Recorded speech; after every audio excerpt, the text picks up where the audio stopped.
হরে কৃষ্ণ। তো আজ আমরা শ্রীমদ্ ভগবদ গীতা সপ্তম অধ্যায় সপ্তম অধ্যায়ের বিজ্ঞান যোগে সপ্তম শ্লোক অধ্যয়ন করব। সকলে নিজ নিজ ভগবদ গীতা দেখুন। খুব সুন্দর শ্লোক। মত্তঃ পরতরম নান্যৎ কিঞ্চিদস্তি ধনঞ্জয়, ময়ি সর্বমিদং প্রথম সূত্রে মণিগণা ইব। এই শ্লোকের অনুবাদ: হে ধনঞ্জয়, আমার থেকে শ্রেষ্ঠ আর কেউ নেই। যে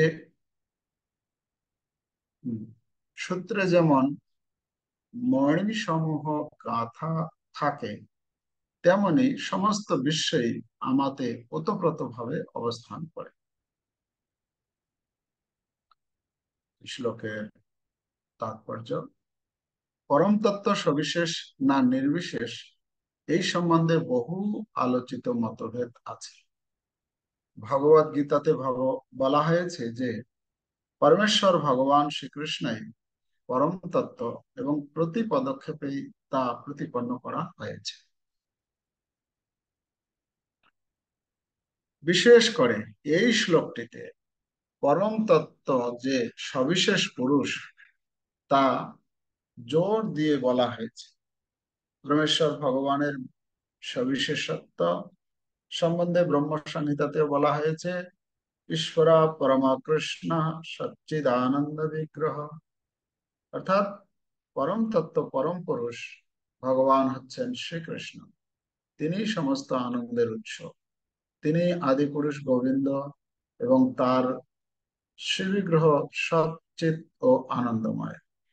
এই সমস্ত প্রামাণিক তত্ত্বসমূহ থেকে নিঃসন্দেহ হওয়া যায় যে পরম তত্ত্ব হচ্ছেন পরম পুরুষ এবং তিনি সর্বকারণের পরম কারণ। নির্বিশেষবাদীরা অবশ্য শ্বেতাশ্বতর উপনিষদের 3:10 প্রদত্ত এই বৈদিক ভাষ্যটির উল্লেখ করে তর্ক করে, তত যদুত্তরতরম তদরূপমনাময়ম যা এতদ বিদুরামৃতাস্তে ভবন্তথেতরে দুঃখমিবাপয়ন্তি। এই জড় জগতে ব্রহ্মা হচ্ছেন প্রথম জীব এবং দেবতা। মানুষ ও পশুদের মধ্যে তিনি সর্বশ্রেষ্ঠ। কিন্তু ব্রহ্মারও ঊর্ধ্বে এক অপ্রাকৃত তত্ত্ব বর্তমান, যার কোনো জড় আকৃতি নেই এবং যিনি সব রকমের জড় কলুষ থেকে মুক্ত। তাকে যিনি জানতে পারেন, তিনি এই জড় বন্ধন থেকে মুক্ত হয়ে অপ্রাকৃত জগতে প্রবেশ করতে পারেন। আর তাকে জানতে পারলে এই জড় জগতে এই জড় জগতে থেকে নানা রকমের দুঃখ কষ্ট ভোগ করতে হয়।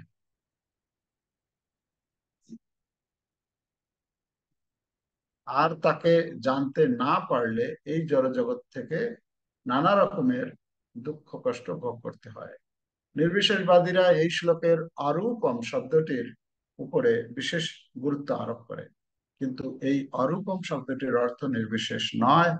এর দ্বারা ভগবানের সচ্চিদানন্দময় প্রাকৃত রূপকে নির্দেশ করা হয়েছে, যা উপরে ব্রহ্ম সংহিতার উদ্ধৃত অংশে ব্যক্ত হয়েছে। শ্বেতাশ্বতর উপনিষদের অন্যান্য শ্লোকেও সেই কথার সত্যতা প্রমাণ করে বলা হয়েছে, বেদ বেদাহমেতৎ পুরুষম মহান্তম আদিত্যবর্ণম তমসঃ পরস্তাৎ তমেব বিদিত্বাতিমৃত্যুমেতি নান্যঃ পন্থা বিদ্যতে অয়নায়। यस्मात् परं नापरमस्ति किञ्चित् यस्मान्नानीयो नो জয়োস্তি কিঞ্চিত বৃক্ষ ইব স্তব্ধ দিবি তিষ্ঠতি তিষ্ঠতি একস্তেনেদম পুরুষম পুরুষেণ সর্বম। আমি সেই পরমেশ্বরকে জানি, যিনি সর্বতভাবে সংসারের সকল অজ্ঞান অজ্ঞানতার অন্ধকারের অতীত। যিনি তাকে জানেন, তিনি কেবল জন্ম মৃত্যুর বন্ধন থেকে চিরতরে মুক্তি পেতে পারেন। এই পরম পুরুষের জ্ঞান ব্যতীত আর কোনো উপায়ে মুক্তি লাভ করা যায় না। এই পরম পুরুষের অতীত আর কোনো সত্য নেই, কেননা তিনি সর্বশ্রেষ্ঠ। তিনি ক্ষুদ্রতম থেকে ক্ষুদ্রতর এবং তিনি মহত্তম থেকেও মহত্তর। তিনি একটি গাছের মতো মৌনভাবে অধিষ্ঠিত রয়েছেন এবং তিনি সমস্ত পরব্রহ্মকে আলোকে উদ্ভাসিত করে রেখেছেন। একটি গাছ যেমন তার বৃক্ষ সমূহ বিস্তার করে, তার মূল সমূহ বিস্তার করে, তিনিও তেমনি তার বিভিন্ন শক্তিকে বিস্তৃত করেছেন। এই সমস্ত শ্লোক থেকে অনায়াসে এই সিদ্ধান্তে উপনীত হওয়া যায় যে পরমেশ্বর ভগবানই পরম তত্ত্ব, যিনি তার জড় ও চিন্ময় অনন্ত শক্তির প্রভাবে সর্বব্যাপ্ত।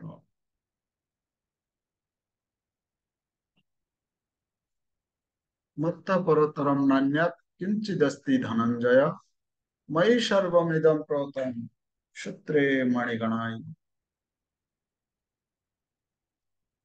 সুন্দর শ্লোক। এখানে আমরা দেখতে পাচ্ছি যে ভগবান, তিনি এখানে ভগবান শ্রীকৃষ্ণ তার নিজের সম্বন্ধে বলেছেন। আমরা পূর্বে দুটি শ্লোকে পেয়েছিলাম ভগবান দুটি প্রকৃতির কথা বলেছেন। আহ, দুটি প্রকৃতির কথা বলার পরে তিনি এখানে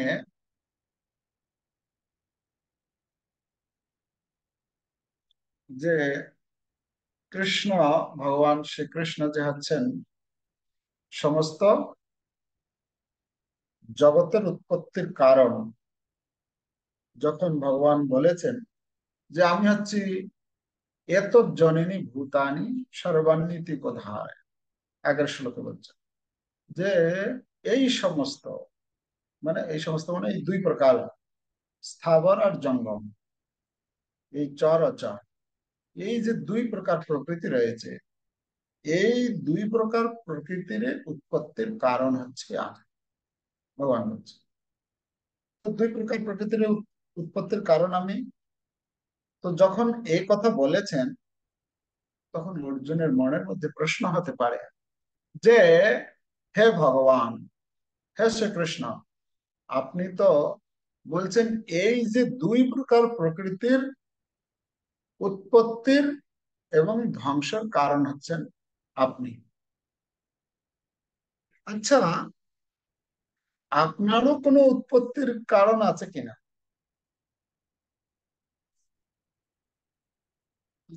শ্রীকৃষ্ণের উৎপত্তির কারণ যদি কেউ থাকে, তাহলে সেটাও আপনি বলুন, আপনার যদি কোনো উৎপত্তির কারণ থাকে।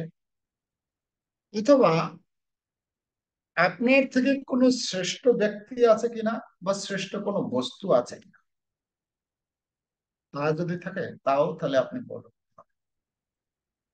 তো অর্জুন, অর্জুনের মনের মধ্যে এই যে প্রশ্ন জেগেছে, ভগবান শ্রীকৃষ্ণ এখানে তার উত্তর দিচ্ছেন।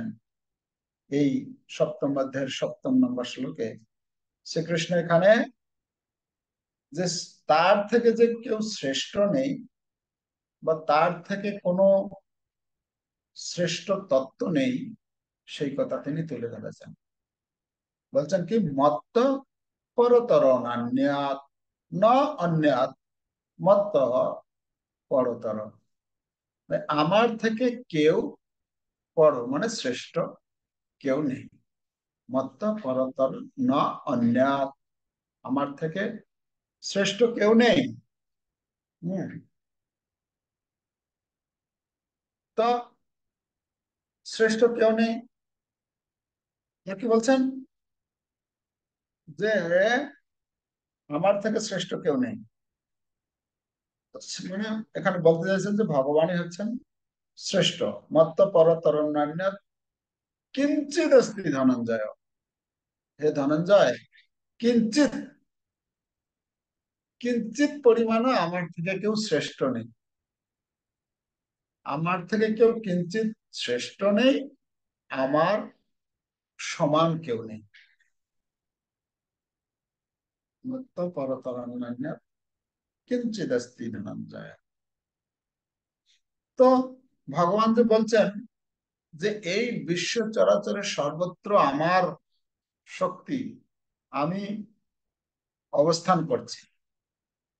তো ভগবান কি রূপে অবস্থান করছেন, কিভাবে তার সঙ্গে তার তিনি আশ্রয় করে আছেন, মানে তাকে আশ্রয় করে সমস্ত জগৎ আছে, তিনি কিভাবে আহ সমগ্র জগৎকে ধরে আছেন, ভগবান এখানে বলছেন কি, যে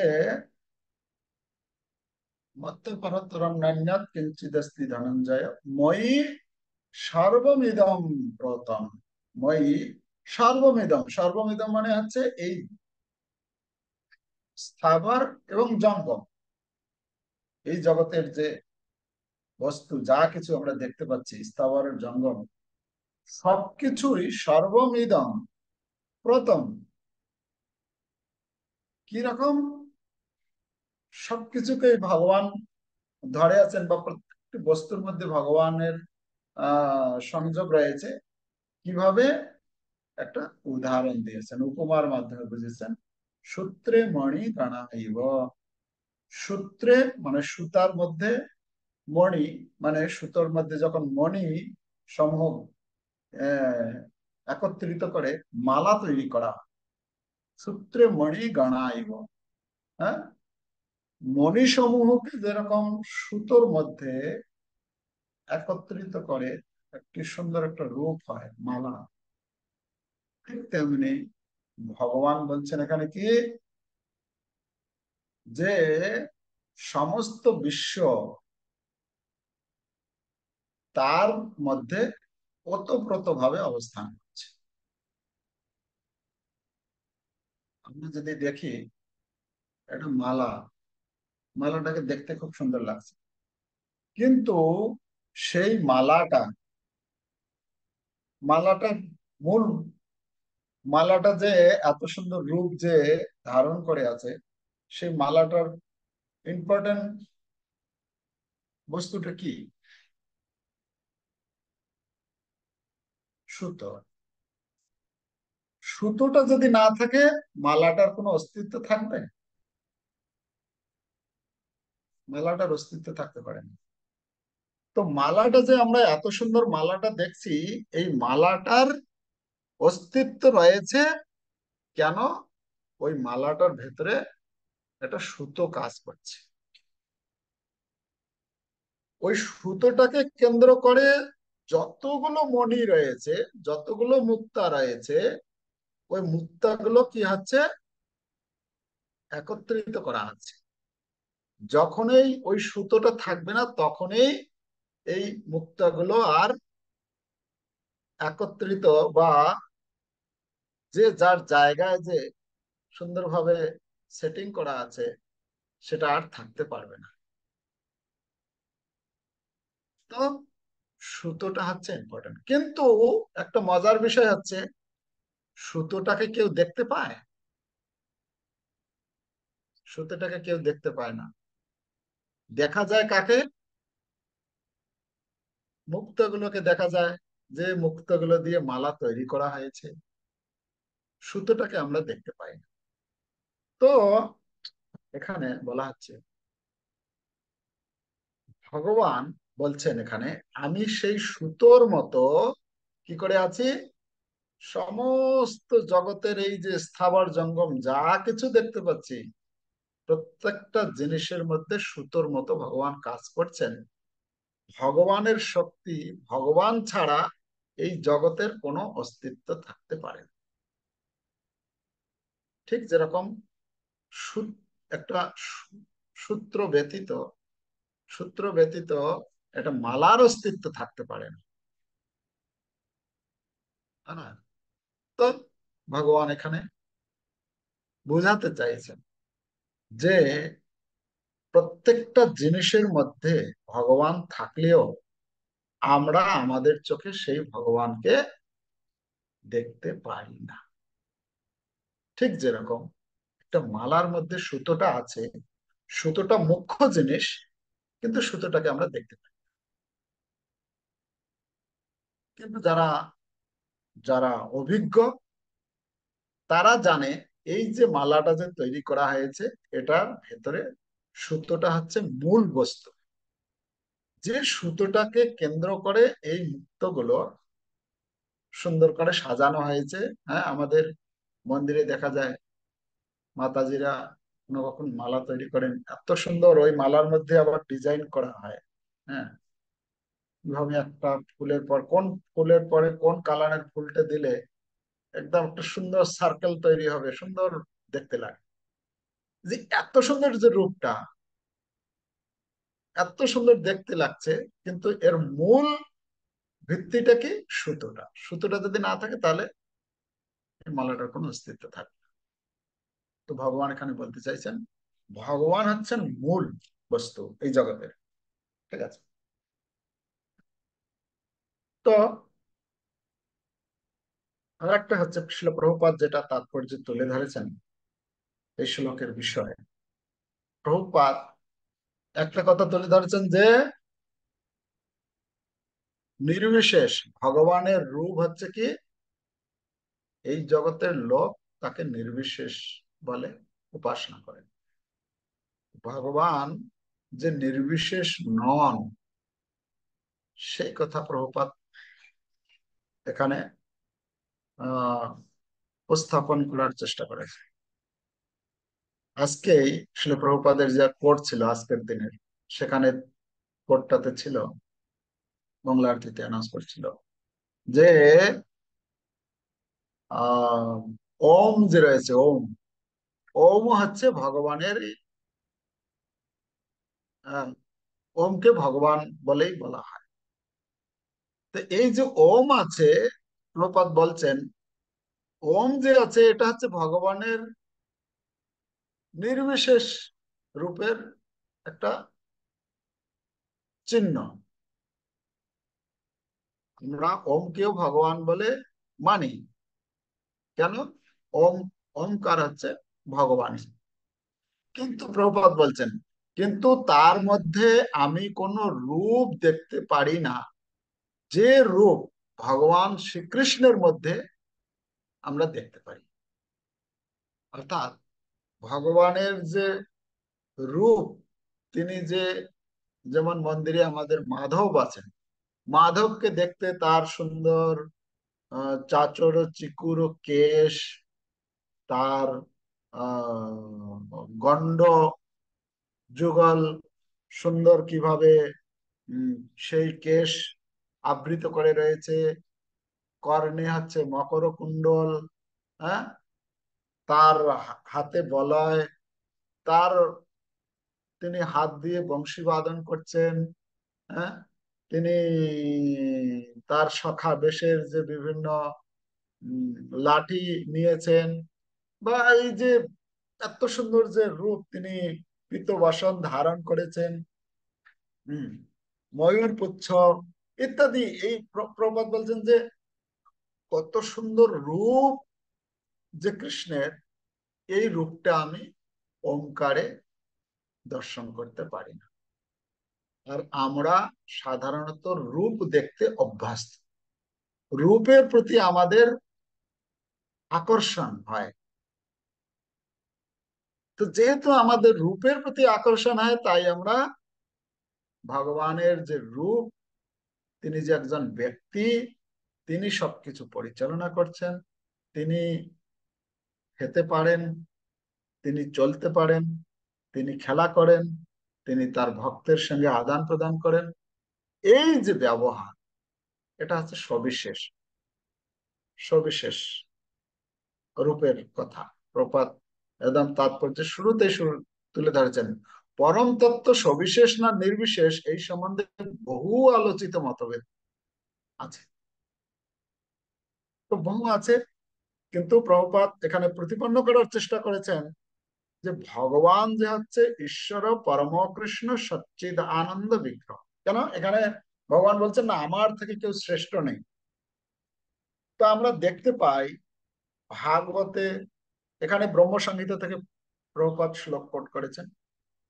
ভাগবতেও ব্রহ্মাজি বলছেন, হে ভগবান তত্ত্বেনুকম্পাম সুসমীক্ষমান ভুঞ্জান এবাত্মকৃতম বিপাকম। হ্যাঁ, না, আরেকটা শ্লোক, কি শ্লোক? প্রসাদ লেশানুগৃহীত বহি জানাতি তত্ত্বম ভগবান মহিম্ন। সেই শ্লোকে বলছেন যে ব্রহ্মাজি বলছেন ভগবানকে যে হে ভগবান, আপনাকে জানা যতক্ষণ পর্যন্ত আপনার কৃপার লেশ কেউ না অর্জন করতে পারে ততক্ষণ পর্যন্ত কেউ আপনাকে জানতে পারে না। আপনার তত্ত্ব কেউ বুঝতে পারে না। একজন তখনই বুঝতে পারে আপনার কৃপার লেশ যখন সে লাভ করে। প্রসাদ, আহ এই শ্লোকের প্রথম শব্দটা বলে যাচ্ছে, প্রসাদ লেশানু গৃহীত এবহি, গ্রহণ করতে পারে যখন, জানাতি তত্ত্বম, তখন আপনার তত্ত্বকে সে জানতে পারে। ভগবান মহিম্ন, হে ভগবান আপনার মহিমা তখন সে উপলব্ধি করতে পারে। ভগবান মহিম্ন নয় চ অন্যম, এছাড়া আর অন্য কোনো উপায়ে আপনাকে জানা যায় না, জানতে পারে না। আমরা তো ব্রহ্মা বলছেন এই সৃষ্টি কথা, প্রপাত বলছেন এখানে ব্রহ্মা হচ্ছেন এই জগতের প্রথম শ্রেষ্ঠ জীব। তো ব্রহ্মা ভগবানকে প্রতিপন্ন করেছেন যে উনি হচ্ছেন শ্রেষ্ঠ। আমরা দেখি শিবজি,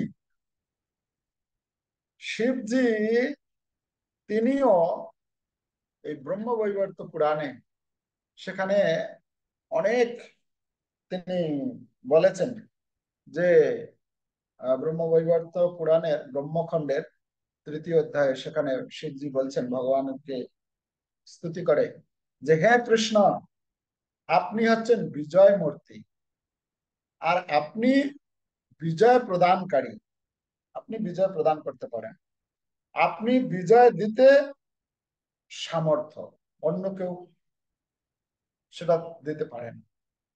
আপনি বিজয় প্রাপ্তির কারণ।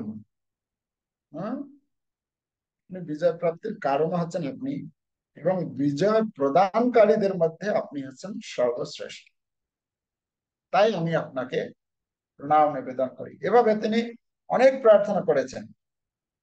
তো শিবজি এই জগতের যে শ্রেষ্ঠ, যাকে আমরা বলি ব্রহ্মা হাসেন শ্রেষ্ঠ, শিবজি হাসেন শ্রেষ্ঠ, তারা ভগবানের কিভাবে স্তুতি স্তুতি করেছেন এবং ভগবানের ভগবত্তাকে আমাদের সামনে তুলে ধরেছেন, যাতে আমরা কখনো এটা ভুল না করি। আর এখানে ভগবত গীতার এই 7 অধ্যায়ের 7 নম্বর শ্লোকে ভগবান নিজে থেকে বলছেন আমার থেকে শ্রেষ্ঠ আর কেউ নেই।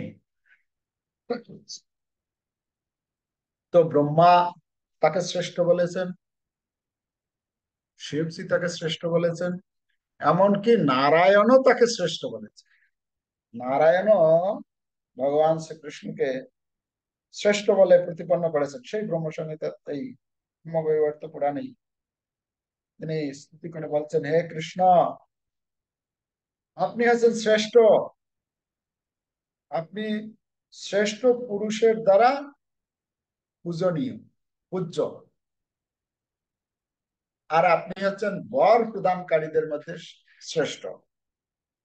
আপনি সমস্ত কারণের কারণ, আপনি হচ্ছেন তপস্বরূপ, আপনি তপস্বীদের মধ্যে সর্বোত্তম। তাই আমি আপনার বন্দনা করি। আপনি আপনি হচ্ছেন সমস্ত জীবের বিষ প্রদানকারী। হ্যাঁ, আপনি সর্বোত্তম, আপনি হচ্ছেন সর্বেশ্বরেশ্বর, আপনি আপনি হচ্ছেন বেদের বেদের বীজ, আপনি বেদের জ্ঞাতা, আর আপনি সম্পূর্ণ বেদবেত্তাদের মধ্যে শিরোমণি। এটা ভগবত গীতা ভগবান নিজেও বলছেন। হ্যাঁ, উম, কি সর্ব উম, বেদস্য সর্বৈ অহমেব বেদ্য বেদান্ত কৃত বেদ বিদেব চা, সেখানে ভগবান বলছেন। তো এখানে ভগবানের ভগবত্তাকে এভাবে তুলে ধরা হয়েছে, ভগবান যে শ্রেষ্ঠ, ভগবানের থেকে আর কেউ শ্রেষ্ঠ নেই। এবং এতে কেউ বিভিন্ন তর্ক উত্থাপন করতে পারে, কিন্তু এই সব তত্ত্ব যদি আমাদের জানা থাকে, তাহলে আমাদেরকে আর কেউ বিভ্রান্ত করতে পারবে না। হ্যাঁ, আমরা এইসব তত্ত্ব জানা থাকলে আমরা ভগবানের প্রচার মানে ভগবানকে যারা জানে না তাদের কাছে উপস্থাপন করতে পারবো, তা ভগবানের ভগবত্তা সম্বন্ধে তুলে ধরতে পারবো, যার মাধ্যমে ভগবানের সঙ্গে সকলেই যুক্ত হবে। যাই হোক, এভাবে ভগবানের শ্রেষ্ঠতা প্রতিপন্ন করা হয়েছে। এখানে একটা শব্দ ভগবান অর্জুনকে সম্বোধন করেছেন। কি নামে সম্বোধন করেছেন?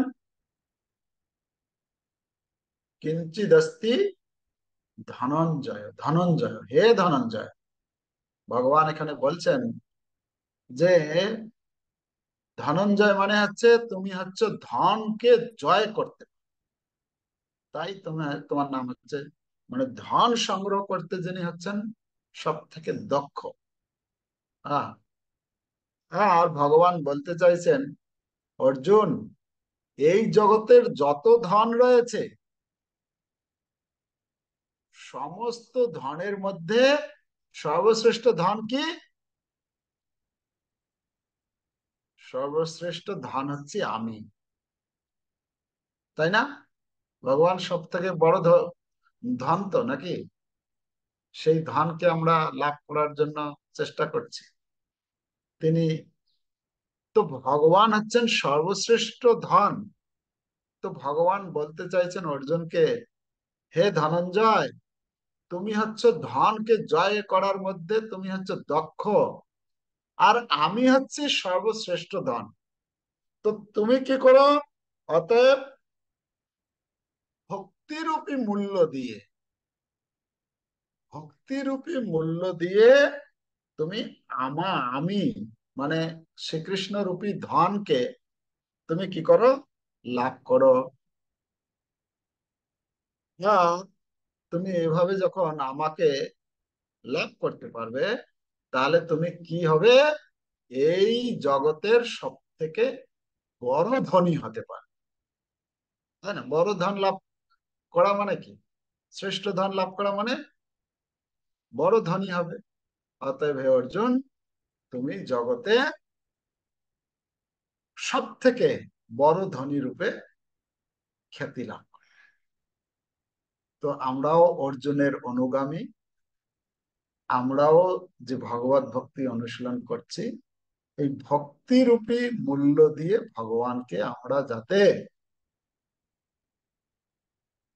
জয় করতে পারি, অর্জন করতে পারি, আমাদের হৃদয়ে ভগবানকে, হ্যাঁ, স্থাপন করতে পারি, তাহলে আমরাও ধনী হয়ে যাব। এই জগতের মধ্যে সব থেকে বড় ধনী। যখন চৈতন্য মহাপ্রভু ওই নবদ্বীপ লীলায় এখানে আমাদের যে আছেন শ্রীধর, শ্রীধর, শ্রীধর ছিল অত্যন্ত গরিব।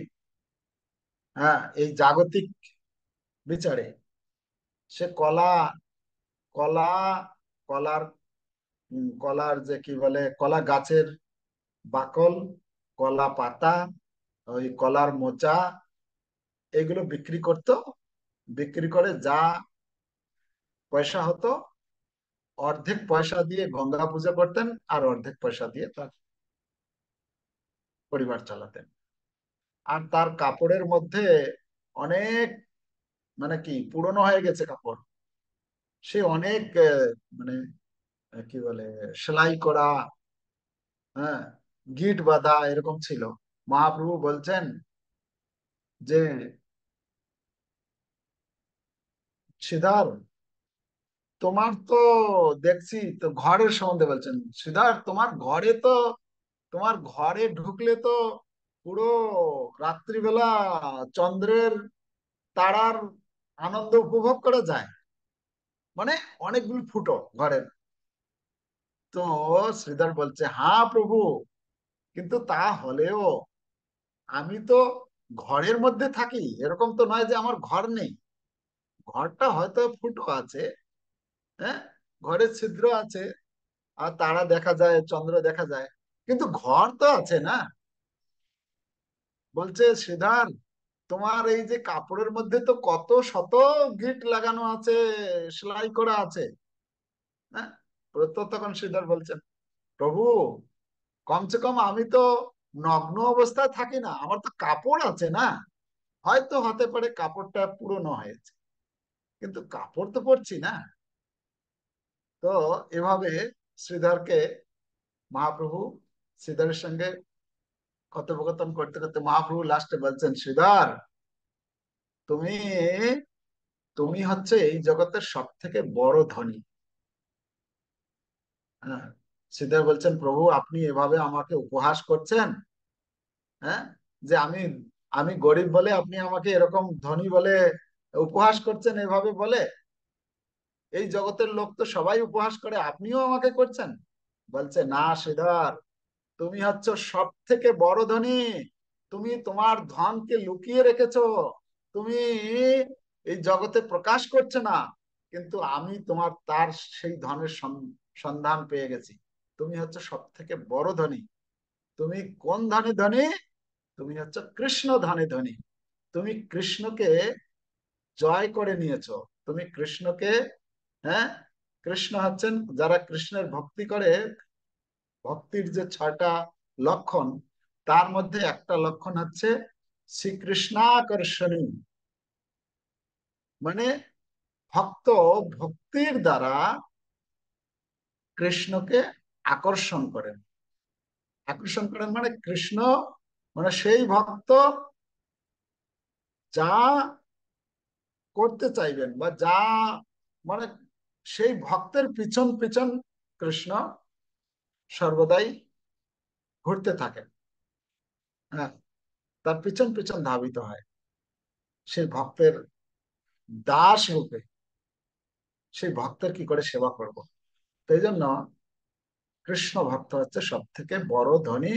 এখানে অর্জুন হচ্ছেন ধনঞ্জয়, যা ভগবান শ্রীকৃষ্ণ অর্জুনকে কৃষ্ণরূপী ধনকে, হম, কৃষ্ণরূপী ধনকে কি করতে বলছেন, অর্জন করতে বলছেন। অর্জন করে সব থেকে বড় ধনী।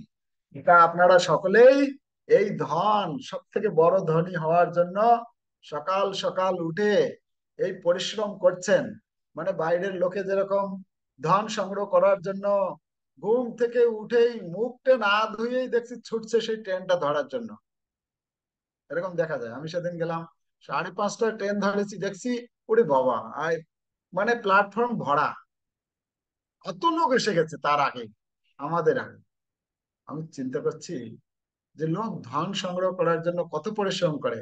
আপনারাও এই যে সকালবেলা এই ঘুম, এই সকালবেলার ঘুম ত্যাগ করে অত কিছু, কত কিছু কাজ কর্ম ছেড়ে এই সেই ধন সংগ্রহ করার জন্য এই ভগবত ভক্তির অনুশীলন করছেন, হরি নাম জপ, ভগবত গীতা অধ্যয়ন, হ্যাঁ, করছেন। এর মাধ্যমে ভগবানের দৃষ্টি আকর্ষণ হবে, ভগবান খুশি হবেন। আপনারা ভগবত ভক্তি রূপ মূল্য দিয়ে ভগবান শ্রীকৃষ্ণকে সংগ্রহ করতে পারবেন। হরে কৃষ্ণ কৃষ্ণ কৃষ্ণ হরে হরে, হরে রাম রাম রাম। जगत गुरु शिल प्रभुपाद की जय। भगवद गीता जत जत की जय। समवेत भक्त वृंद की जय। निताई गौर प्रमानंदे हरि।